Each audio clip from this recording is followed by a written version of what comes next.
Dane County Jail. Police booked Sierra Schoonover into the jail just before 9 last night. She faces tentative charges related to the death of her mother. Police found 54-year-old Heather Schoonover dead on April 14th at a home on Smoky Mountain Trail. Cottage Grove police say 3 people are injured after a crash. It happened yesterday around 6:30 on Michelle Lane near the Oaks Golf Course. Cottage Grove police say that the crash involved a car and 2 pedestrians. All 3 were taken to the hospital for injuries. They say speed could be a reason for the crash. The investigation is ongoing. Today, President Donald Trump is preparing for a victory lap, celebrating 100 days in office with a rally in Michigan. The state is home to the nation's big 3 automakers. The trip comes as reports say his Commerce Secretary indicates the administration is set to ease the 25% tariff on car companies. Former prison warden in Waupun, charged in the deaths of 2 inmates, will avoid jail time. Prosecutors charged Waupun warden Randall Hepp last year with felony misconduct. Prosecutors, though, struck a deal with Hepp to plead no contest in exchange for a lesser misdemeanor.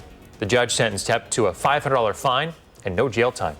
UW-Madison officials confirm all 27 of its international students and alumni have regained active visa status. Officials say the reversals began last Thursday and continued throughout the weekend. They also say that there is still no known reason as to why the visas have been terminated. The affected students and alumni can now continue their studies and postgraduate training. IBM announcing it'll invest $150 billion in the U.S. over the next 5 years. Company officials say it'll fuel the economy and accelerate its role as the global leader in computing. The company says more than $30 billion will go towards research and development for building mainframe and quantum computers. IBM is one of the several major companies recently to announce big investments in the U.S. since President Trump took office.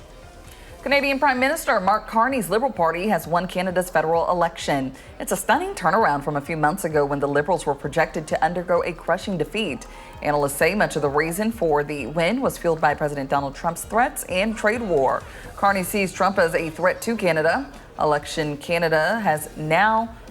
election in Canada has now paused counting of special ballots until later this morning. That means Canadians won't know until then whether the Liberals will form a minority or majority government.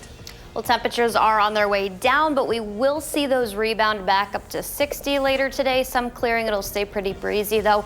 Got plenty of 70s, Sunday 72, and then more next week. All right, we're back in 30 minutes.